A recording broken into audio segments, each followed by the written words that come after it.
What's up, everyone? Welcome back to another episode of Kevin Prolix TV. Boy, do I got one for you.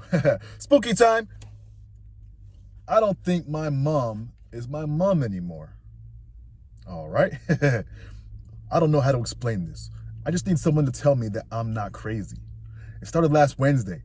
My mom made spaghetti for dinner and everything was normal. She laughed at my dad's terrible jokes, made me set the table, scolded my little brother for playing with the spoon. Just a normal night.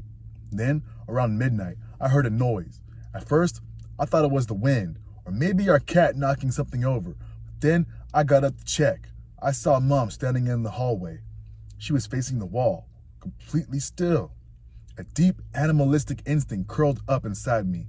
Something was wrong. I could feel it in the back of my throat, thick and sour, like I'd swallowed a mouthful of spoiled milk. Mom? She didn't respond.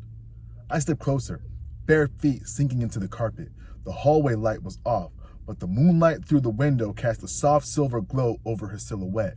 Too stiff, too straight, like a doll propped up on its feet. Mom? I said again, voice barely above a breath. Her head snapped towards me.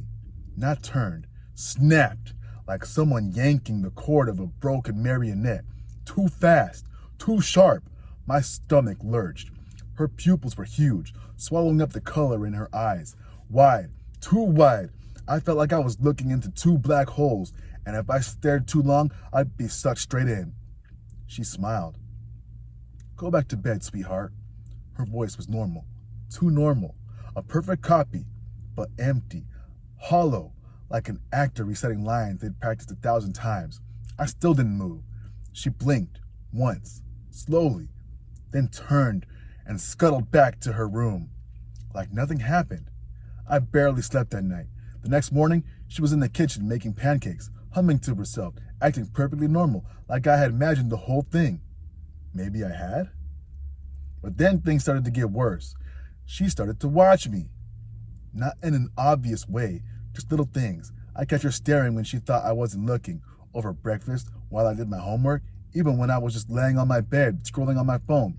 I catch a glimpse of her deep black eyes and a glint from her white teeth in the crack of the door.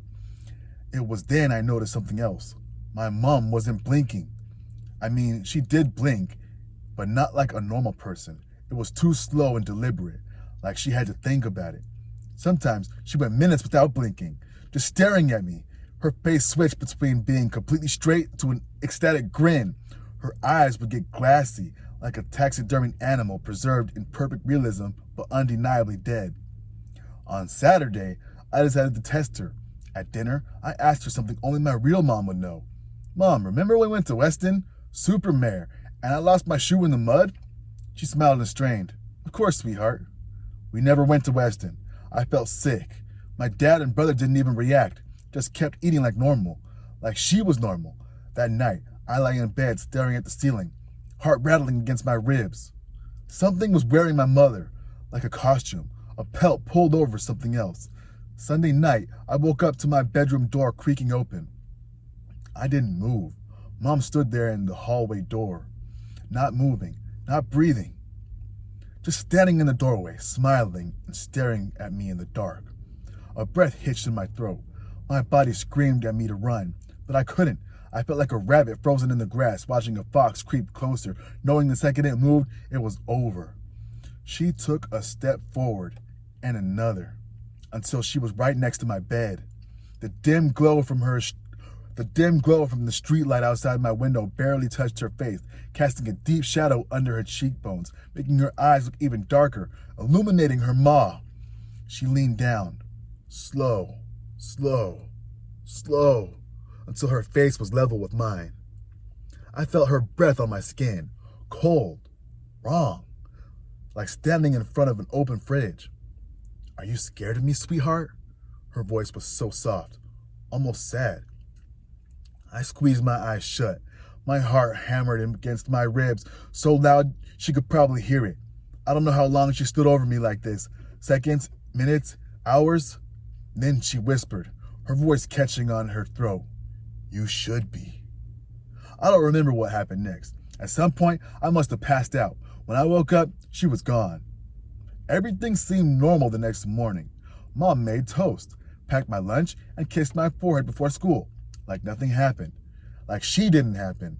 But I know what I saw.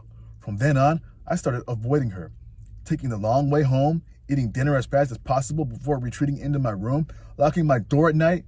It didn't help. Tuesday night, I woke up outside.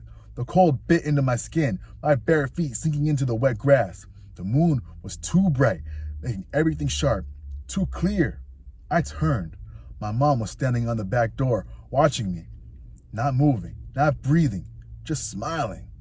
Something about it was worse than before. Wider, stretched, like the skin on her face was too tight, her teeth too white, too straight. Then, without warning, she snapped into motion. It was like watching a wild animal suddenly unleashed from its cage. The way she jerked, too fast and erratic, her body moving with an unnatural fluid grace, like something not quite human. Her legs tore across the grass in a blur of limbs, faster than any normal person could move, like a predator closing in on its prey. Her arms swung out at odd angles, reaching for the ground as she sprinted towards me. The dark shadows consuming her face. Her smile stretched cider too wide for his mouth, like a panting dog. She didn't run like a person. No, she hunted, her bare feet slapping the earth, and it was like the ground itself trembled beneath her. I heard the sharp breath she took, the ragged gasping sound of something desperate, something starving. I froze. Every instinct in my body screamed for me to run, but my legs would not move. My heart was racing in my chest, trying to beat its way out. My throat was dry, tight with terror, my body frozen in place as her distorted figure came closer, faster. I had only a moment before she was on me. The hairs on the back of my neck stood on end. The air around me was filled with something sweet and sticky, like rotting fruit. She was almost there, but I couldn't move. I couldn't breathe. And then, just as she was about to reach me, her face twisted into a neutral expression. She stopped, still. Just like that, as if a switch was flipped, and she was back to the expressionless, staring thing that she was before. Just stood there, breath heavy, eyes wide and glassy. "Sweetheart," she whispered, voice soft, too soft. A whisper that should have been the scream. "I missed you." I couldn't speak. I didn't wait. I finally bolted. I don't remember how I made it back inside. I just know I didn't stop running. Some time had passed, and there had been a sound at my bedroom door. Knock, knock. A slow, deliberate tapping at my door. "Sweetheart," she spoke, her voice wrong, stretched, pulled, like the phrase wasn't made for a human vocal cords. Knock, knock. "Come out and see your mother." I clamped my hands over my ears. Then she started scratching. Not knocking, scratching, like nails dragging against the wood, slow and rhythmic, like she had all the time in the world. The scratching didn't stop, not for hours, not until my dad and brother came home. Then it was dinner time, and everything was normal again.